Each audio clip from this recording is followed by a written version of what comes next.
സഹോദരങ്ങളെ, ജൂലൈ 16 കർമ്മലമാതാവിന്റെ തിരുനാൾ. നമുക്ക് ധ്യാനിക്കാം.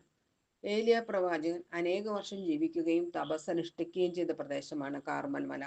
പ്രവാചകൻ പ്രാർത്ഥിച്ച് അഗ്നി ഇറക്കി ബലിവസ്തുവും വിറകും കല്ലും മണ്ണും ദഹിപ്പിക്കുകയും ചാലിലെ വെള്ളം വറ്റിക്കുകയും ചെയ്തു.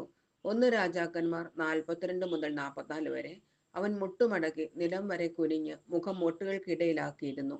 അവൻ ഭൃത്യനോട് പറഞ്ഞു, പോയി കടലിലേക്ക് നോക്കുക. അവൻ ചെന്ന് നോക്കിയിട്ട് ഒന്നുമില്ല എന്ന് പറഞ്ഞു. വീണ്ടും അവനോട് പറഞ്ഞു, 7 പ്രാവശ്യം ഇങ്ങനെ ചെയ്യുക.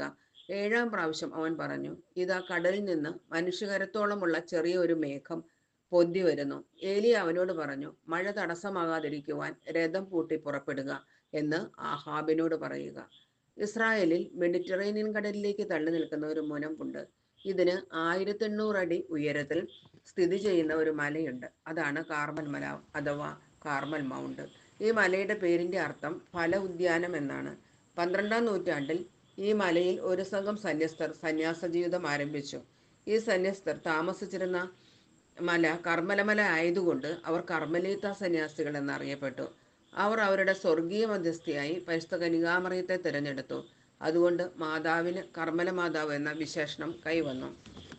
അടുത്ത നൂറ്റാണ്ടായപ്പോൾ കുരിശുയുദ്ധത്തിന്റെ കാലമായിരുന്നു. സന്യാസികൾ ചിതറി പലയിടങ്ങളിലേക്ക് പലായനം ചെയ്തു.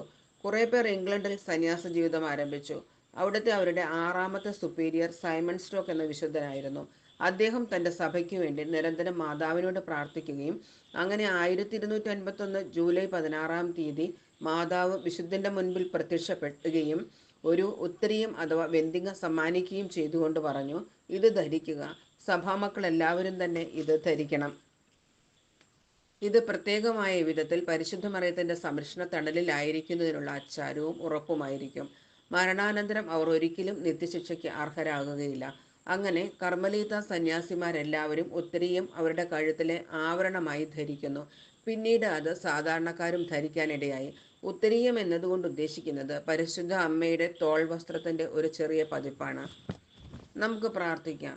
കർമ്മലമലയിലെ ഏറ്റവും മനോഹരമായ പുഷ്പമേ, ഫലവത്തായ മുന്തിരിവള്ളി, സ്വർഗത്തിന്റെ തേജസ്സേ, ദേവപുത്രന്റെ അമ്മേ, നിർമ്മല കന്യകേ, എൻ്റെ ആവശ്യ നേരങ്ങളിൽ എൻ്റെ സഹായത്തിനെത്തണമേ. സമുദ്രതാരമേ, എന്നെ സഹായിക്കുകയും എൻ്റെ അമ്മയായിരിക്കുകയും ചെയ്യണമേ.